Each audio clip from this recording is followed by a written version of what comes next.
Etong pamangkin ko sa tuwing babiyahe na lang kami, palagi na lang siyang nasusuka. Kaya palagi kaming may dalang plastic.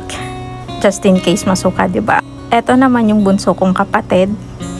Kumakanta. So feeling niya maganda yung boses niya. Ngayon nga naisipan namin mag-staycation, family bonding na rin namin. 5 lang kami, yung isa kasing kapatid nasa abroad. Nakarating na kami sa destination namin. Hindi ko lang napakita yung papasok, pero ito yung itsura ng pag-stayan namin. Unit 6 yung napili namin. Ganito itsura niya sa loob. Nag-start na ako sa taas, yung hihigaan ko. Loft type siya. Ayan, makita mo yung sa labas. And may pa flowers pa, pero plastic lang mga yan. Pero cutesy pa rin. Sa kabilang loft naman, andun yung kapatid ko, tsaka yung pamangkin ko. Tapos sa baba, merong jacuzzi, tapos si mama, and si Lala, yung aso namin. May plastic flowers din pala sa hagdanan, and bet ko yung ilaw. May mesa sa labas ng napili naming unit. At nga pala may aircon pala yung unit na napili namin. Ito yung itsura niya sa labas. Pupunta sila papa sa tindahan kaya sumama na ako. At yung aso na yan, ayun oh, parang siya yung nag-guide sa amin papunta sa tindahan. Ang galing nga eh. Parang siya yung naging tour guide namin. Hindi niya kami iniwanan. Medyo malayo-layo rin yung nilakad namin dyan. Ayun pa rin si Dogo. Nangunguna. Siya yung leader. Hi! Say hi! Nakakamiss yung ganito. Yung probinsya feels. Sariwang hangin. Maraming puno. Marerelax yung katawan at isipan kung sino man yung mapupunta dito. Ito na yung tawid.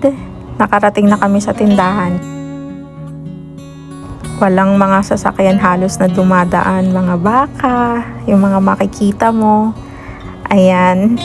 Ito na yung tindahan. Ang sarap ng ganitong pakiramdam. Simple. Hindi maingay. Payak na pamumuhay lang. Hi Dogo! Thank you sa pagsama! Ang cute! At dahil sinamahan niya kami, binilhan namin siya ng tinapay, reward. At gustong gusto niya naman. Tingnan nyo. Gustong gusto niya talaga. Nakakatuwa. Hi Dogo! Tara na! Ikaw na mag-lead. Mahina rin ang data dito. Pati wifi. Ngayon na lang ako uli nakalanghap ng sariwang hangin. Promise. Napaka-refreshing. Si Dogo na naman yung nagli-lead ng way. Sinusulit ko na tong ganitong pakiramdam ngayon, tong ganitong lugar. Kasi pagdating ng Monday, work na naman. Parang ang bagal ng oras pag nandito ka. Mapapagaan ng mga tanawin yung pakiramdam mo. Napaka-peaceful, simple, parang wala kang iniisip na bukas. Ang iniisip mo lang ay yung ngayon. Ine-enjoy mo kung anong meron ka, kung anong nakikita mo sa mga oras na to. Ganyan yung nararamdaman ko ngayon. Dito kami nagstay sa Paping Staycation. May van type siya. Meron ding kubo. Ang ganda sa mata, 'di ba? Ang daming puno. Pwede ring mag-volleyball. May mga activities sila kaso lang maulan kasi nung time na to. Kaya maputik. Hindi kami masyado nakapag-activities. Kasi nga putik-putik paulit-ulit eh, no? Ito yung mga moments na tinitreasure ko kasama yung family ko, sila mama, papa, Jericho, Poji.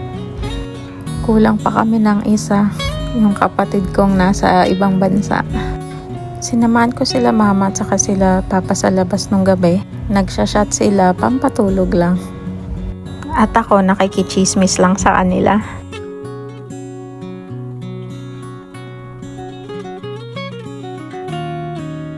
Hindi ko alam kung anong ganap dito, pero nanonood lang kami. Kinabukasan, mga 6 AM siguro to.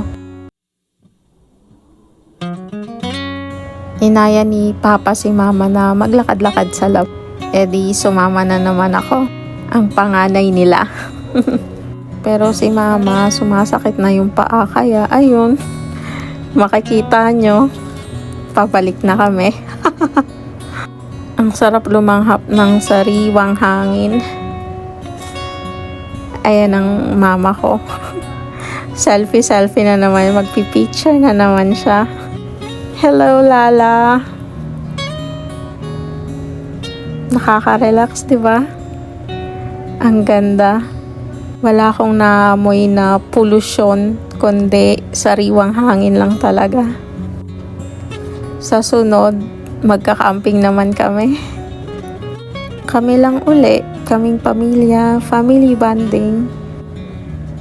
Hindi namin to nagagawa dati, kaya sulit-sulitin na, 'di ba? Hanggat kaya pa.